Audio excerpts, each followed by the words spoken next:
Hello and welcome to my lecture, which I title Improving Your Audio Recordings.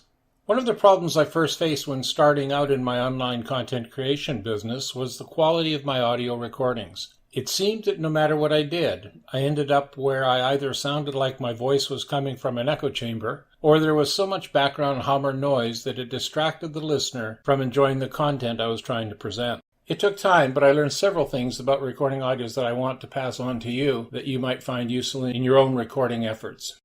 My first microphone that I started with was a Blue Snowball.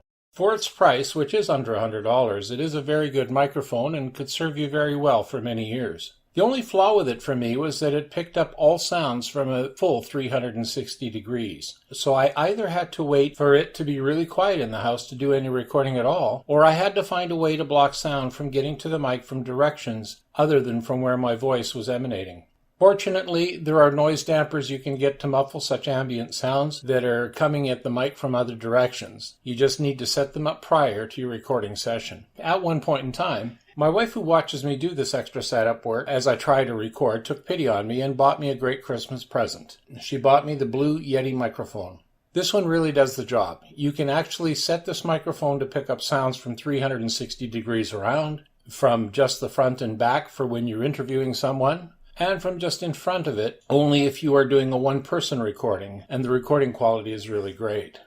So my first tip that I want to give you about recording is never put the microphone directly in front of your mouth. Microphones are very sensitive and they pick up everything, including a swallow, a clearing of the throat, a sniffle, a door closing in another room even. So be aware of the power of the mic. What I do now when I record is place the microphone off a little to one side so I'm not projecting everything that comes from me directly into it. This has helped reduce some of these unwanted noises.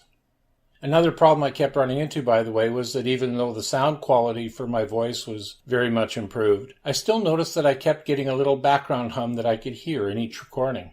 I finally narrowed it down to the fact that I was placing my microphone on my desk and my desktop computer was on it as well, and that it was actually picking up a very slight vibration from the computer itself that went from the computer to the desk to the microphone.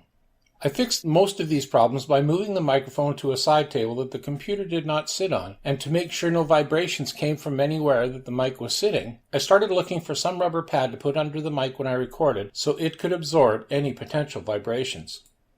I went shopping and couldn't find anything specific to this purpose, and then I had an idea that was cheap and it actually worked. I took a mouse pad and cut it in half and doubled it up, and now it is doing a great job of absorbing unwanted vibrations.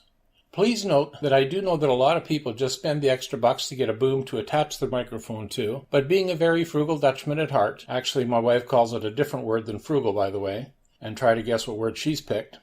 So now my recordings are not bad at all, but I was striving for perfection. I finally found the last bit of the equation to get a great recording. This is found in shareware software that the Udemy training staff turned me on to, much thanks by the way, and it is called Audacity. I downloaded the software for the express purpose of doing noise reduction on my final recordings before I publish them, and it is doing a great job at this. My clarity of audio is now just where I want it to be.